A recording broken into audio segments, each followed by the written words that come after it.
मित्रों नमस्कार, मैं Neeraj Shrivastava, advocate, Varanasi district, UP. मित्रों, आपके बीच मैं छोटा सा टॉपिक आईपीसी का 354 और 506 के बारे में कुछ खास चीज़ों पर डिस्कस करने के लिए उपस्थित हुआ हूँ। 354 आईपीसी और 506 IPC.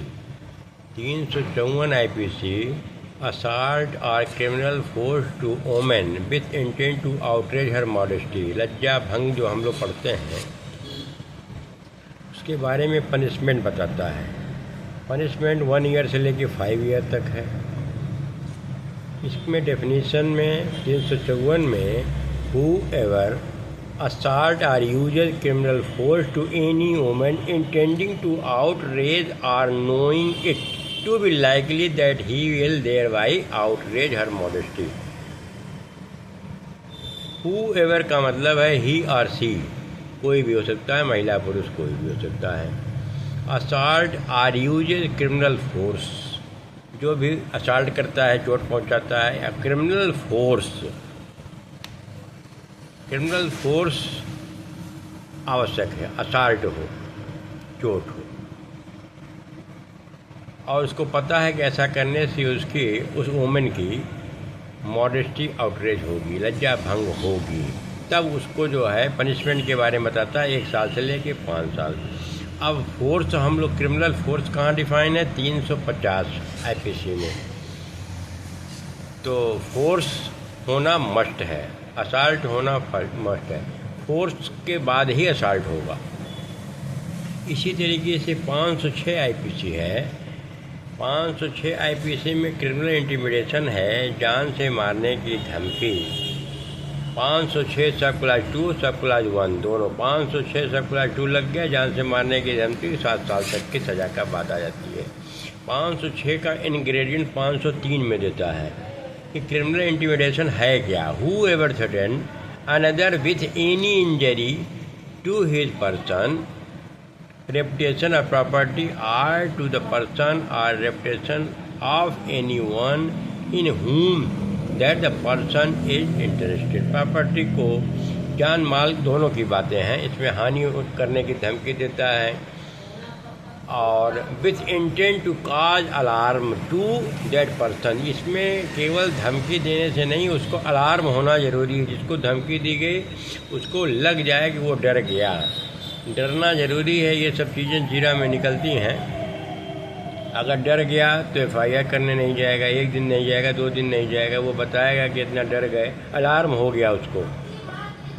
Alarm to that person or to cause that person to do any act with which he is not legally bound to do। इस तरीके से अगर किसी को जान माल की धमकी दी गई, उसको अगर थ्रेटन हो गया, भयभीत हो गया, उसको अलार्म हो गया, तब माना जाएगा कि यह सेक्शन पूरा हुआ। जैसे 354 में जब क्रिमिनल फोर्स लग गया, असॉल्ट हो गया, आउटरेज मॉडेस्टी हो गई, तभी कंप्लीट होगा। ये सारे इंग्रेडिएंट पूरे होने चाहिए। अब बात ये तो मेरिट की बात आती है। अब ये कब फुलफिल होंगे? एलिमेंट के आधार पे ही आपकी जीरा भी होती है, उसी के आधार पर आगे आदमी केस आपका बनता बिगड़ता है। फोर्स अगर अप्लाई हो गया, मॉडेस्टी की बात है, आउटरेज मॉडेस्टी की बात है। अब वह महिला कहाँ थी, कब हुआ, कैसे हुआ, कोई भी डे टाइम मैनर प्लेस कुछ होगा। अगर वो कह रही है, आपका एविडेंस एक्ट 5960 में डायरेक्ट एविडेंस, ओरल एविडेंस दे रही है, तो उसका कार्बोरेशन होगा। नहीं होगा तो कहने से कुछ नहीं होगा। ये सबसे मस्ट चीज़ें हैं। मेडिकल की बात अलग होती है। ओरल एविडेंस से आगे अगर कोई विटनेस बता जाता है तो ओरल एविडेंस का सपोर्टिंग एविडेंस होना मस्ट है। हम लोग इन सब चीज़ों पर कभी कभी गौर नहीं करते, चुप हो जाती है। कह दी कोर्ट में, कभी 161 में बोली, कभी 164 में बोली, फिर 231 कोर्ट में आकर के बता रही है सेशन ट्रायल है तो 231 में जाएगा। कोर्ट में बयान दी, चीफ दे दी, क्रॉस हो गया। और कोर्ट कभी 161 में कुछ, 164 में कुछ, कोर्ट बयान में कुछ, अगर वो बता रही है, अलग अलग कह रही है तो वो डिस्क्रेडिट हो जाएगी, उसके बयान का कोई मतलब नहीं होगा। 354 को प्रूव करने के लिए फोर्स ज़रूरी है, असॉल्ट ज़रूरी है। 506 को प्रूव करने के लिए थ्रेटनिंग, जान माल की धमकी ज़रूरी है, लेकिन उस जान माल की धमकी से अलार्म होना ज़रूरी है, यानी धमकी जिसको मिली उसको वो लग जाए कि हाँ धमकी है, भयभीत हो गया। और भयभीत होने के लिए उसका कोई रिजल्ट उसका होना चाहिए। अगर नहीं होता है तो नहीं माना जाएगा 506 में।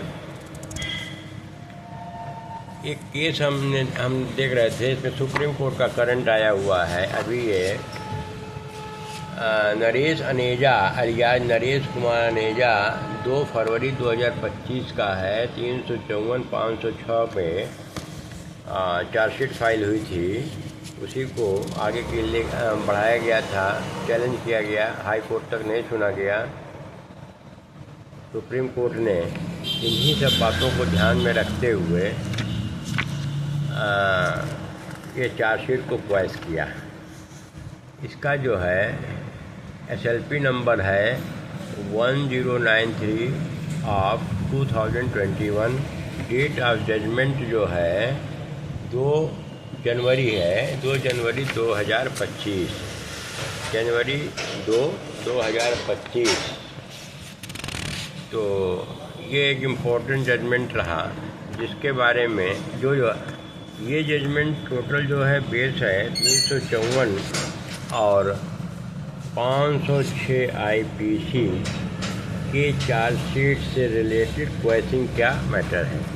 इसमें फैक्ट ऑफ केस यही था कि दोनों आदमी कंप्लेनेंट और OP एक्यूज जो हैं एक ही कंपनी में काम करते थे। ये ओवरऑल एलिगेशन लगाया गया था कि हाथ वगैरह पकड़ लेता है, कुछ आउटरेज मॉडेस्टी की बात कहा गया था। तो सुप्रीम कोर्ट ने ये देखा कि लास्ट में ये क्वेश्चन का मैटर है, इसमें कहीं पर भी 354 मेड आउट नहीं हो रहा है, असॉल्ट और फोर्स जैसी चीज़ें इंग्रेडिएंट फुलफिल नहीं कर रही हैं, लिहाजा 354 नहीं बनता है। क्रिमिनल इंटिमिडेशन की जहाँ तक बात है, उसका इंग्रेडिएंट जो 503 में दिया है, जान माल की धमकी या थ्रेटनिंग, जो कि उसके थ्रेटनिंग से उसको अलार्म हो रहा है कि नहीं, पाया गया कि नहीं, ये दोनों सेक्शन उस पर एक्यूज पर नहीं बन रहे थे। लिहाजा आई हुई चार्जशीट को जो फाइल की गई थी उसको सुप्रीम कोर्ट में ने क्वाइस कर दिया। इस तरीके से ये एक इम्पोर्टेंट केस ला रहा, जिसके बारे में हमने आप लोगों के बीच रखने का प्रयास किया। एक बार मैं केस ला फिर से बता देता हूँ। ऑनरेबल सुप्रीम कोर्ट का ये जजमेंट है, Naresh Aneja alias Naresh Kumar Aneja versus state of UP, SLP number 1093 of 2021। Date of order जो है 2 जनवरी 2025 है। इस जजमेंट का हम लोग जो है, अगर ऐसा कोई मैटर आता है 354 506 वाले में, इसका हम लोग यूज़ कर सकते हैं। इस मकसद से आप लोगों के बीच मैंने बताने का प्रयास किया, और लगभग हम लोग 354 और 506 के बारे में थोड़ा बहुत अध्ययन किया। इंग्रेडिएंट जानना ज़रूरी है सेक्शन का। जहाँ पनिशमेंट होता है उसके पीछे सेक्शन लगे होते हैं इंग्रेडिएंट। लज्जा भंग आता रहता है, पता नहीं है। अब बिना फोर्स के कैसे लज्जा भंग हो जाएगी। तो इस तरीके से अगर फोर्स नहीं है तो 354 नहीं है। अगर थ्रेटनिंग दी गई है तो उसको अलार्म होना ज़रूरी है, उसको भयभीत होना ज़रूरी है। ये सारे इंग्रेडिएंट पूरे होंगे तभी जो है ये माना जाएगा, नहीं तो इनिशियल स्टेज में है, जैसे इस केस में आया हुआ है। चार्जशीट फाइल, चार्जशीट को सुप्रीम कोर्ट ने क्वाइस कर दिया है। मैं पुनः किसी अन्य टॉपिक पर आप लोगों के बीच उपस्थित होऊंगा। तब तक के लिए धन्यवाद, नमस्कार।